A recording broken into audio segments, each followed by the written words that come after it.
You're listening to the Trailblazers Podcast, episode 85, with Michael Blake.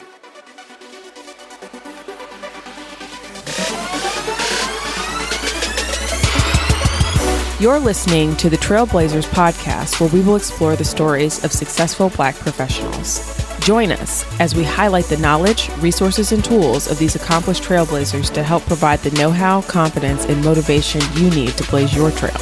And now, here's your host, Stephen Hart. Hello and welcome to the Trailblazers.fm podcast. I'm your host, Stephen Hart. Today we are so very blessed to be talking with a young and wise trailblazer, assemblyman, and DNC vice chair, Michael Blake. He is from the Bronx. He's the son of immigrants, always wanted to get into politics. He actually spent 7 years serving on the Obama administration, and today he's a rising star in the Democratic Party, serving as the vice chair for the DNC. In today's conversation, Michael and I talked about what got him into politics, what's helped mold him into the man he is today, and we discussed his present role in the DNC, and his big objectives looking forward. If you've not yet done so previously, guys, I encourage you to help us as we look to expand the reach of the Trailblazers movement. You can do so by leaving us a 5-star review on Apple Podcast. That will help us to get more reach within the Apple Podcast search and how they actually rank us in their directory. So we greatly appreciate you leaving a review if you've not yet had a chance to do so. One last quick point. I probably missed connecting with Michael no less than 5 times. I really was working hard to get this interview for you guys and for the podcast. And when I did land him, he was awaiting a session to begin. So there will be a little bit of a background noise, as I know for sure he was out and open, and you can hear a little bit of background noise in a couple spots, but it was not much of an issue, and I did not want to deter from being able to publish this episode for that reason. So you'll still get all of the inspiration without any problem. So that said, let's get set to dive in and receive some mission fuel from today's featured Trailblazer assemblyman and DNC vice chair, Michael Blake. Enjoy. Assemblyman Blake, welcome to the show, and thank you for being our featured guest. Great to be with you, Stephen, and really looking forward to the conversation we're going to have. Listen, I'm so very impressed by, all your accomplishments. I'm honored to have a brother like you on the show to talk with us for a few minutes. And I love to sometimes get things started off from a place of gratitude. I believe it's always a great source of focus and energy, and it just helps us to remove the negatives. So maybe if we could start things off and I'll have you tell us what you're most grateful for in your life right now. I would say I'm most grateful for, and always most grateful for, my family. My mother is a blessing to me for 40 years. She worked in manufacturing. She came from Jamaica, from St. Anne, and to always be a blessing. She always taught me to aspire for my dreams. Right. And I'm always grateful for her, grateful for what she has done and continues to do in my life. My dad has always engaged in my life. He passed away a few years ago. He cleaned hospital room floors for 28 years, $11.99 SEIU in the Bronx. Wow. He's from Pompey, Jamaica. The presence of family. My family's always been so supportive. My oldest brother's serving in the Army right now, and I'm just grateful for that. I'm grateful for the love. Right. I tell people often I'm just a kid from the Bronx. Right. That's the way I think about things. And I'm always grateful for what people have done and continue to do for me. As it should be. Family is everything, man. So you talk about your Jamaican roots, and, funny enough, I heard you showing off your Spanish at the Baltimore DNC Forum. But, I was curious to know, how's your pato? Well, go on, everyone. Michael Blake here from my name. Michael come from Michael Martin Alexander Valshana Bostamonte. Welcome, everyone. Yes, love it. So, a couple years ago, our then President Obama visited Jamaica, and I'm curious to know if you had any involvement in that greeting to our island when he so eloquently said, "Greetings, massive. What go on, Jamaica?"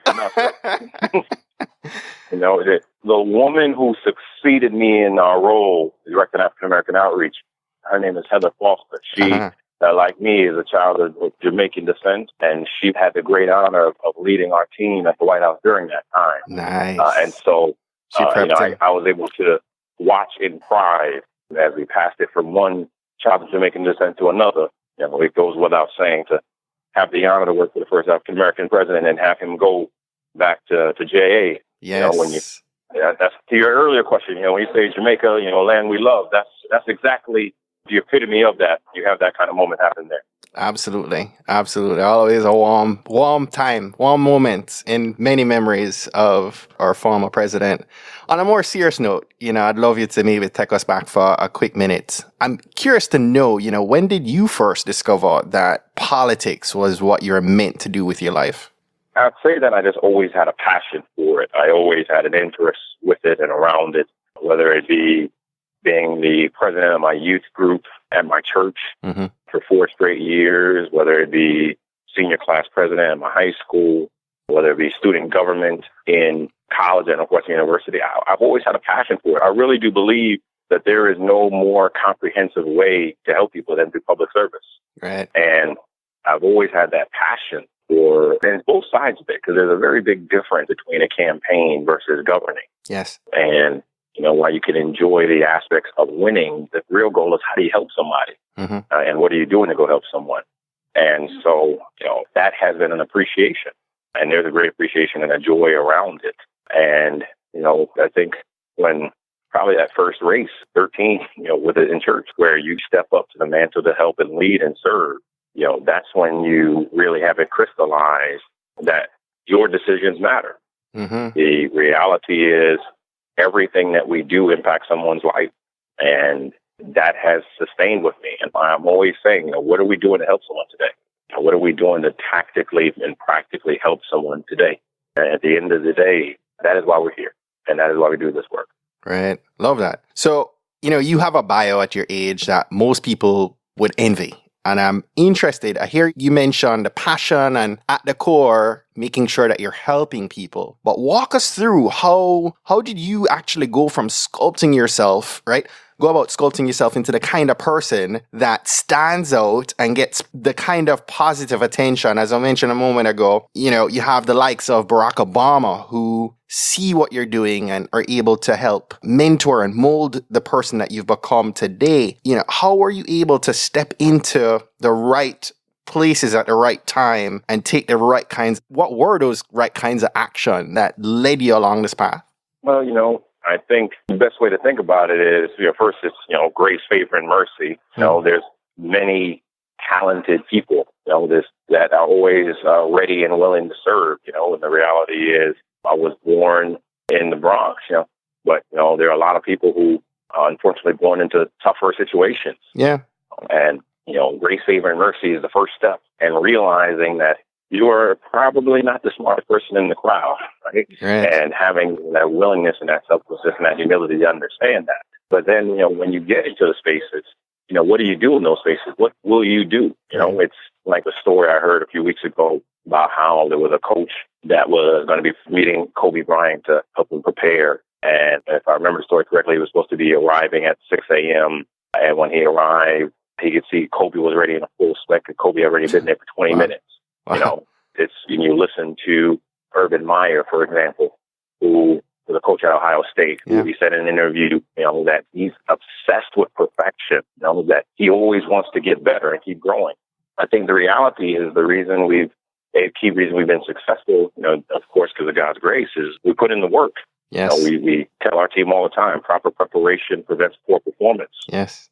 And we have a pride in our preparation. We have a pride in the work that we do. And we take pride in being ready and in being engaged. And so even in the little you were ready, you always remain prepared so that when bigger things came, you're ready to take the mantle. Always. You just have to be ready. You always have to be thinking, what am I doing? How am I preparing? And recognizing that there's always more to be done and being disciplined to do the work. Right. But, look, it opened doors, and I wasn't afraid to try different things.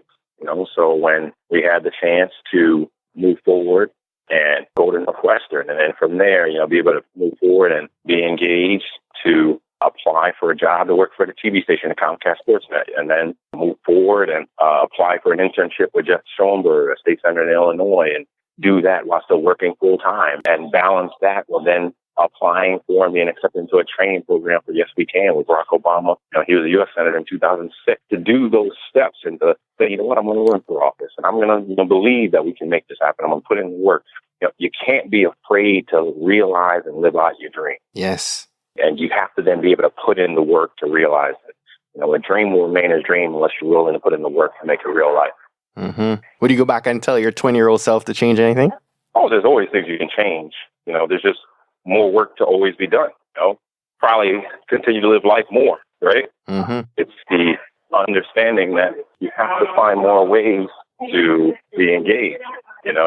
The reality is that you have to say, when you're young, there's more you can do, right? There's more you can do. There's more ways to grow. There's more ways to take steps to continue to be a blessing, right? So young me would say, you're working hard, but enjoy it. Right. Yes. Very true. So you recently had a campaign run yourself for your VP seat in the DNC as the vice chair, and as we maybe look over the past decade, right? We've witnessed now 3 election cycles that likely have changed the way that campaigning, right, will be done going forward. What are the biggest differences in political campaigns today from maybe when you started your career? Well, I think social media has been a dramatic change. Mm-hmm. The reality is that when you have news breaking on Twitter, when you have people assessing Instagram posts, when you have people that are finding clips of what you've done 15, 20, 30 years ago, right? It changes everything. Things just move tremendously faster. There's also there's a culture shift. We are in the post era of the first Black president ever. So there are a lot of people that might not have been thinking about pursuing this life before, but they are now. Right. And it's a dramatic shift. In New York, we have a Black speaker. First time we ever had a Black speaker in our history. Mm-hmm. All those pieces have changed it. So when you have one presence of how social media and the speed of information flow at one aspect, and the other aspect of the differences in leadership, which, I have respect for the office, but there's no question there's a dramatic difference in terms of the vision of President Trump from President Obama. But, now you have people that are probably assessing, what, I can pursue it. Mm-hmm. Right? You go from the first Black president to someone who never ran for office before. You are creating the space that anyone can realize the dream. Yes. Which, is very different from where we were years ago. And that said, you're now, again, you're newly elected to the vice chair of the DNC. You're part of a team that's got this tough path ahead, helping to rebuild the future Democratic Party, right, for the next election season. First off, maybe given your resume and background, I'm sure there were a ton of options that you had to give thought to on where you kind of moved your puck next. Why were you inspired to serve within the DNC at this stage of your career? Well, the first thing is that this only happened because we didn't win the White House, So when you don't have the White House, there's the opportunity for leadership posts within the DNC. But then, the real question is, well, why not? Right? Mm-hmm. I had served the country already when working at the White House. We had been engaged that way. I wanted to find more ways to serve and to give back and to be engaged and find the ways to help and say, okay, for this 4-year term, how can we help rebuild the country?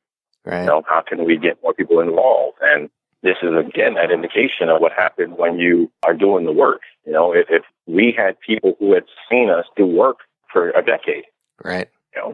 And the reality is that they believe in what we were able to do and could do.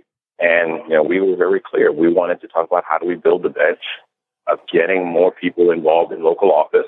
We wanted to be very clear of having a millennial voice at the table, specifically a millennial voice of color at the table. And I wanted to be clear that, I saw and understood responsibility in this environment as a child of immigrants, that how do we help with training? We learn about the New Leaders Council. How do we engage as it relates to young leaders that we've been able to do and all the different work we've been able to do over the last decade or so? How do we take the experiences we had at the White House with the Intergovernmental Affairs Office and engaging with county officials and legislators? We talk about all the time from Chairman Perez, what are we doing from the school board to the Senate, from the city council to county officials to Congress, from the State House to the White House? We want to show people we're serious about this. And so, to me, it was an opportunity to help serve the country again. And it's incredibly exciting. We've been to 16 states in the last 3.5 months, fulfilling the known stereotypes that exist about Caribbeans of having tree jobs, right? And we're going. Right. We're going, and we're loving it. And this has the opportunity to be something special.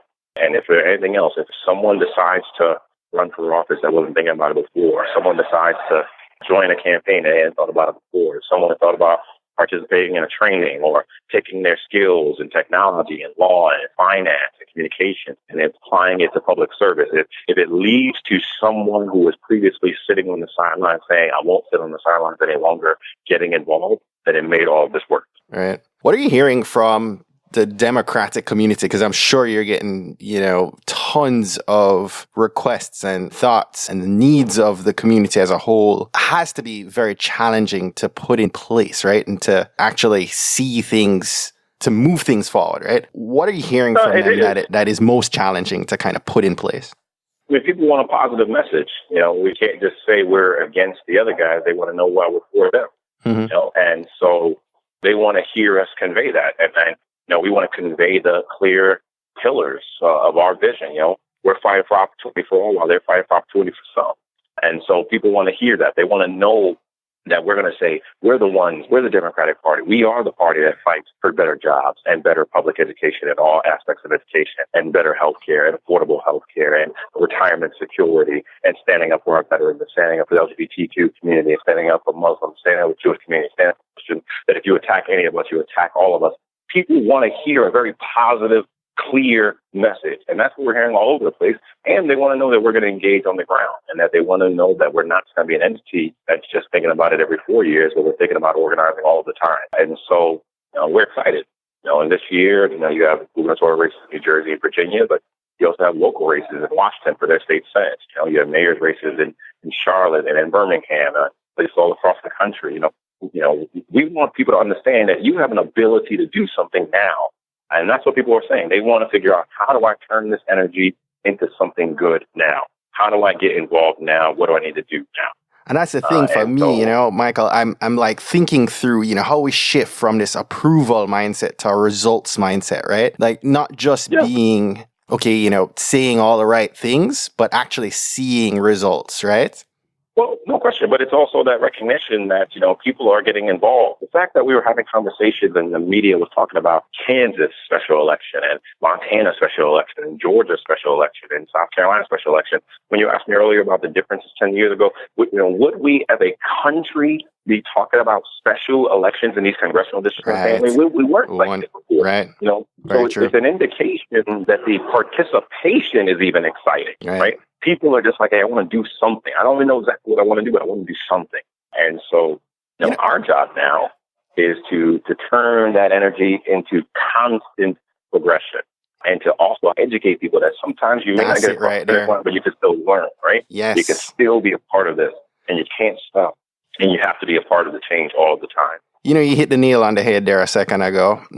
Coming from Jamaica, I moved here when I was 16, graduated high school and came here and jumped right into college, right? And, sometimes I take ownership, right, in saying that I don't know as much as I should know about the political structure of the country. And I've been a citizen now for more than 15 years. But I feel like there's not enough done to educate the base of voters outside of this 4-year cycle. Like, what's being done. And there's so many immigrants like myself, right, who are now citizens of the country. And it's a positioning play when there's an election, to say, hey, vote for this person in the main ticket. But you're even talking about all of these other, local and special elections that we really need to be properly educated about. How is that happening, right? Well, look, it's necessary. Yeah. Right?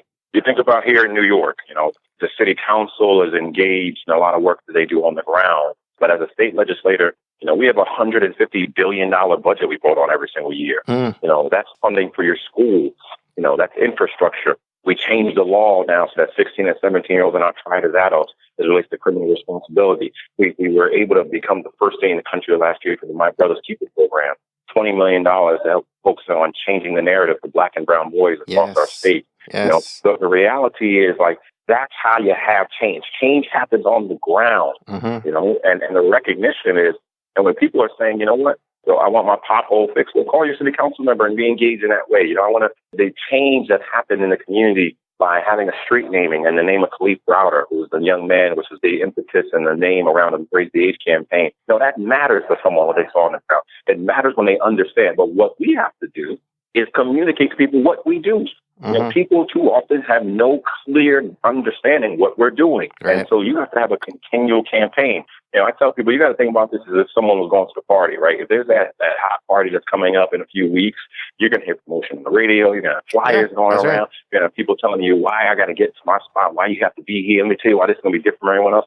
People have to be excited about it, you know? They have to be motivated by it, but then we have to be engaged. And then we have to be clear. And at the end of the day, then you have to convey that there's a choice. There's a clear choice and a contract of what happens with these choices. And, you know, my job and our job has to be one of, if you want to see change, let me show you change. Right. You know, but we have to live out the words that Jim Wallace said. You are the ones we've been waiting for. So when we talk about, you know, social media, you know, I tell people, you know, follow us on Instagram, Mike Blake 1922. Follow us on Twitter, Mr. Mike Blake. Go to us on our Facebook page.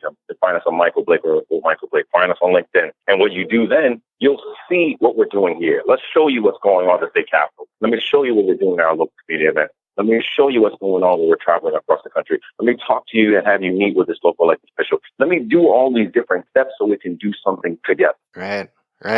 And if we do those things, then people will be invested. And then they'll say, okay, now I understand why I have to be involved. Now I understand why I have to go do more. Now I understand why they're doing all these different things. Now I understand when they talk about the budget process. You know, for example, you know, when people, I don't think many people were ever thinking truly and understanding the federal budget process. But when people now start talking about how Trump and Pence and the team wanted to cut Meals on Wheels, now they're paying attention.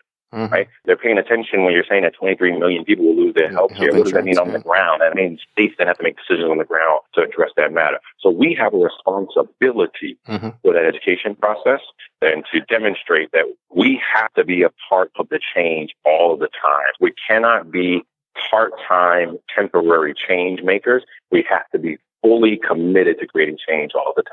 You know, I look at, and I hate to time episodes, but my heart is still heavy looking at, you know, the Philando Castile verdict. And it's heavy on me. I even found myself today having a conversation on Instagram with a college friend. I have a young son. You know, my son is going to be 3 in a few weeks. And he's, you know, I'm looking ahead and I'm like, what do I need to do as a father today to ensure that 10 years from now, that's not my son, right? That's gunned down, wearing a hoodie, or doing something ordinary as a young black kid, right? Like, I hear you saying, you know, we need to take change, but I also feel like I don't know what to do. Well, we all have different parts to this, right? The reality is there's always something more we can do. Right. And it's just that reminder of saying, you know what, your life matters. And reminding your son, your life matters. You know, and giving positive examples. We have to show these young cats that you can be anything you want to be. You don't just have to be a ball player. You don't just have to be a rapper. You can be anything you want to be all of the time. And it's that understanding, that recognition of that, right? Whether it be an attorney general, whether it be a surgeon general, whether it be a doctor, whether it be a dentist, whether it be president of your school club or president of the White House. You can be anything you want to be, but we have to be clear and have those conversations and not assume that someone is just dealing with what they're saying on TV. Okay. You know, it is not right to see that someone can do everything right and have their hands on the wheel and still lose their life. But you have to say, you know what? We still have dreams to realize. We still have more work to do. And we can't allow this to be the reason why we're not pursuing those dreams at all in this manner. Like, we have more work we need to do. And I believe in you. I believe in you, young man. I want you to see me and see yourself. I want you to see what I've been able to do and know that you can do even more and you will do even more.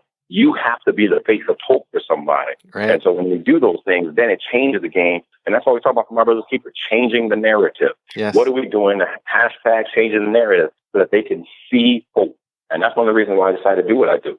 You know, I want for that young Jamaican immigrant, an immigrant from Haiti, because all children are immigrants. I want them to know that everything is possible. All things are possible. I want them to understand that, you know, we continue to put in the work and continue to change the game and continue to mobilize. We have the ability to do anything. And if I could be a young kid from the Bronx, New York, who had a chance to work for the White House, and now vice chair of the Democratic Party as assembly member in my second term in New York, you can do anything you want to as well. But we just have to give you the opportunities and the skills and the assets and the resources to realize those dreams. We can't just allow someone to have a dream but not help them actualize it. That's where we come in. That's how we have their back. That's how we stand up for them.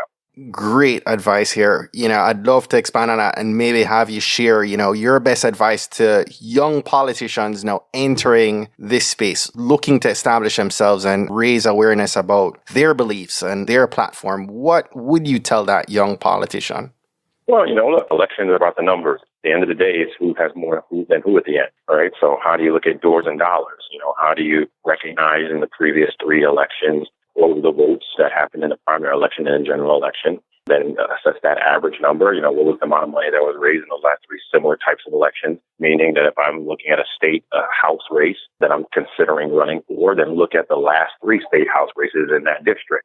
If you're looking at a city council race, then what was the 3 city council races? Don't look at the other races. Go compare it to Congress or something else. Be similar in that manner so that you know your numbers. What do I need to potentially win?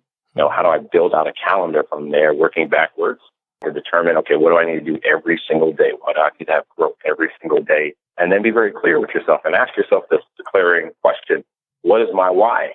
Find your why. Why do you get up every morning? And what is the very clear message that you're going to be communicating as to why someone should believe in you? The reality is someone needs to see you and believe you can help improve and change their life. Yes. And so I say to people, if you're willing to focus on the doors and the dollars, if you have a real clear messages to find your why, then you can help change the narrative and change the game all of the time for these people. And I want you to see, I'm 34 years old, everybody. I pursued my dreams. I didn't wait my turn. As they said, I didn't wait in line. I wanted to go help. Just go help. Go run. Believe in yourself and find the training programs that are out there. New Leaders Council is a great program. I'm the national co-chair for it. That's doing training across the country. But find Emerge, find Swing Left, find Flippable, find Sister District, find something that can help you get involved in the game. But we need you in the game right now. Yeah, because if we want to see changes, we can't rely on someone else. I refuse to allow someone to deny my destiny. I refuse to allow someone to block my blessing. But we can do those things if we're in the game. Yes. Assemblyman Michael Blake, thank you so much for your time, brother. I thank you for your wisdom, your transparency. I love the enthusiasm, and you've got my support. I'm cheering you on from Maryland. Hope to meet you one of these days when you're in DC. And before I let you go, please, I know you mentioned a couple sites a minute ago, but tell us how we can stay connected and plug into some of the work that you're doing. Well, thank you, Stephen. Thank you, everyone. If you want to find out more what we have going on, follow us on social media, Instagram, Mike Blake 1922, Twitter, Mr. Mike Blake. You can go and see our website, votemichaelblake.com, to get information on what we're doing politically, or you can find us on our government side, which is our assembly page as well. So you just go to the Assembly of New York, search my numbers, Michael Blake, 79th District.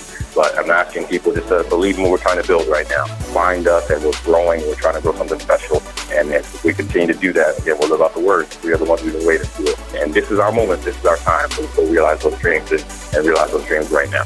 Thank you so much, my brother. Thank you. Well, that's it for today. Thanks again for listening to this episode of the Trailblazers podcast. I'll be posting links to all of today's book recommendations and links mentioned on our show notes page at tbpod.com. If today was your first time listening to the Trailblazers podcast, I just want to extend a warm Trailblazers welcome to you. We're so happy to have you here, and we encourage you to go ahead and hit that subscribe button in your favorite podcast app.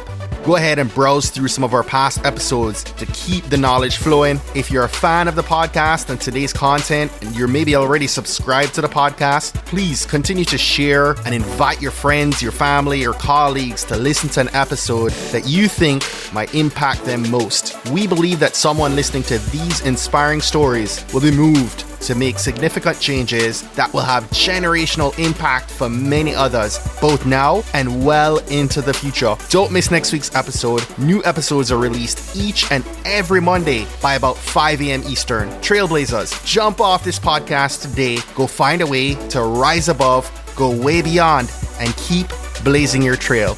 Cheers.